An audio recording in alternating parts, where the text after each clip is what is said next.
समानता का नियम और यथार्थता का नियम ये दोनों अलग अलग होते हैं। समान माने होता है बराबर, उसके जैसा, और यथार्थ माने वही। देखो, वैसा होना और वही होना, इसमें अंतर है। हमने ये नहीं कहा है कि वही है, जो वो धनुइया है वही है, धनुष है। समान है तो समान कैसे हैं? तो आपने कहा शाब्दिक हो सकते हैं, वस्तुता नहीं।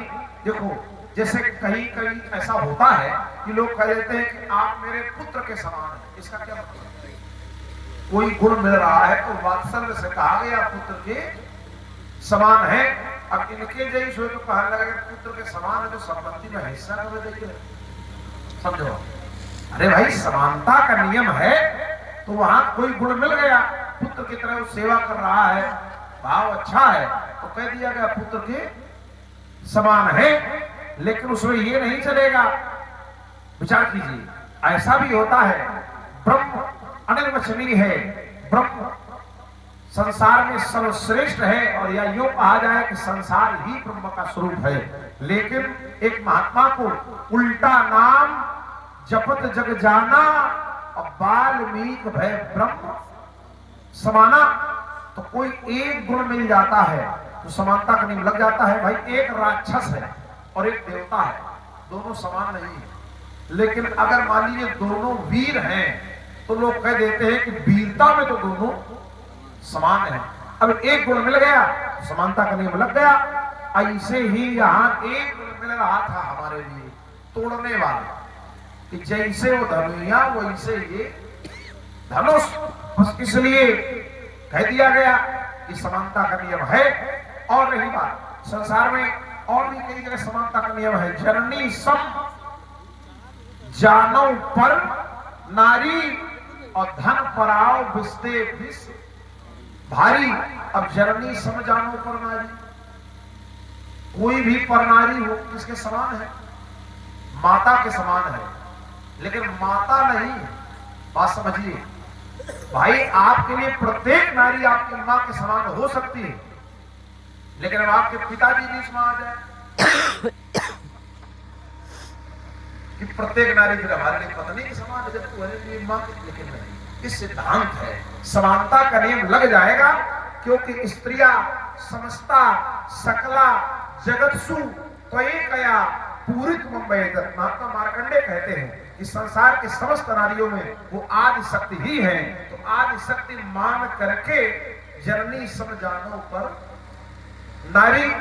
लेकिन इसमें तुम कहो यथार्थ में जननी है, ये नहीं चलेगा। यथार्थ और समान वही होना और वैसा होना, इन दोनों तथ्यों में अंतर है। हमने ये नहीं कहा कि वही वैसा वैसा हो सकता है, वही जैसे आप हो।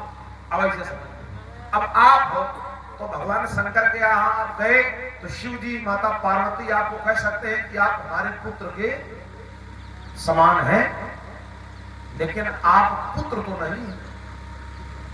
जब पुत्र की बात आएगी तो वहां गणेश जी की पूजा होगी, खड़ारन की पूजा होगी। विचार करना, शिव परिवार में जब रुद्राभिषेक हुई तो तुम्हारा पूजा न हुई, तब गणेश जी की पूजा हुई, खड़ारन और चाहे फिर हो, मैं तुम्हार न हो, और कोई इसे आप पुत्र के समान हो, ये सत्य है, एक प्रमाण भी मिलता है। तो इसलिए ध्यान देने का विषय है यह समानता का नियम। आपने दो बातें रखी हैं। मैंने एक बात कही थी, मैंने कहा था कि दोषी भले छूट जाए। हमने ये नहीं कहा, आपने कहा था दोषी छोड़े जाएंगे तो अपराध बढ़ेगा, वो तुम्हारी सारी बात सही है। हमने ये कहा था दोषी भले छूट जाए लेकिन निर्दोष को दंड न दिया जाए। आप पता लगा लो दोषी कौन है, इसके बाद आप जो करना चाहे करें। लेकिन समस्या ये है कि अगर वो समाज से पृथक ना हुआ तो राजा मारे जाएंगे, ये कौन सा दंड विधान है? विचार कीजिए भाई, कहीं मेला लगा हो और मेला में चोरी हुई जाए और दंडाधिकारी पहुंचे ये कहे कि भैया अगर वो चोर अलग न खड़ा हुआ तो पूरे मेला में आग लगा दी जाएगी, तो बात है। अरे पता लगाओ किसने चोरी की है। विचार कीजिए, अब बिना पता लगाए तो बात यह है यार, राजा इतने हैं, ऐसे भी राजा हैं जो धनुष के पास नहीं गए, जिनके कछ विचार मनवाही वो चाप समीप महीप ना जाही। वो राजा धनुष के पास नहीं गए।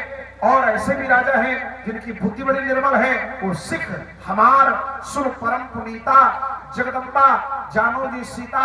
सीता को जगदम्बा कहते हैं। एक बात आपने तत्व रखा, मैंने कहा था परमात्मा कर्म का फल देता है, शुभ और अशुभ कर्म अनुहारी ईश देई फल हृदय विचारी। कर्म का फल परमात्मा देता है।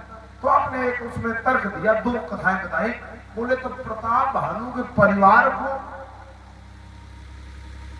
साफ क्यों लगा?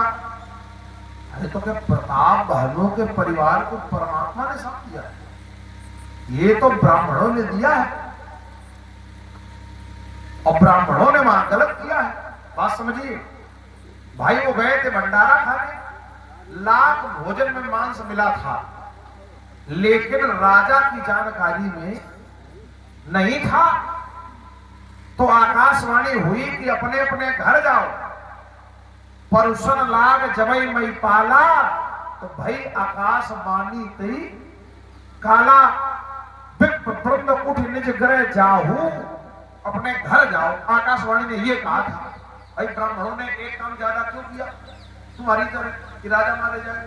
समझो, उन्होंने आकाशवाणी ने कहा घर जाओ, तो घर जाना चाहिए। अब भाई ब्राह्मणों का एक तर्क था कि घर क्यों जाए, भोजन की थाली लग गई है और घर जाए। तो बता दिया आकाशवाणी ने कि थाली लग गई है, खाना हो तो भाई खाओ, लेकिन रची रसोई भूसुर मासू तो शब्द उठे मान विश्वासु। चलो अब वहीं चले जाते। अच्छा मान लो, एक कल्पना करो, किसी व्यक्ति ने 1000 बार भोजन कराया है किसी को, और एक बार हम कहते हैं भोजन में जहर मिला। 1000 बार इसने भोजन कराया है, भोजन में मांस मिला है, कुछ भी, तो उससे और तुम जान गए खाने से पहले, भाई खा लोगे तो निपटा ही जाओ। समझो, खाने से पहले जान भी गए आकाशवाणी के द्वारा। तो आपको राजा से कहना चाहिए कि जब तुमने हजारों यज्ञ किए, हजारों बार भंडारा किया, तब सब अच्छा रहा, अब की बार ये ब्राह्मण का मांस कैसे मिला? तो राजा पता लगाता। ब्राह्मणों ने ये नहीं किया। क्या किया? बोले विप्र सकोप तब नहीं कछुकीन विचार, और हो निशाचर जाए तुम मूल सहित, और बिना विचारे जो करे सो पाछे। आकाशवाणी फिर हुई कि ब्राह्मणों तुमने गलत किया। विप्रम साप विचारी न दीन्हा, परिवार तो हटाओ, नहीं अपराध भूप कछु। तो अब कही दो इसमें आप कह रहे भगवान ने क्या किया? अब देखो भगवान का न्याय। ब्राह्मणों ने श्राप दे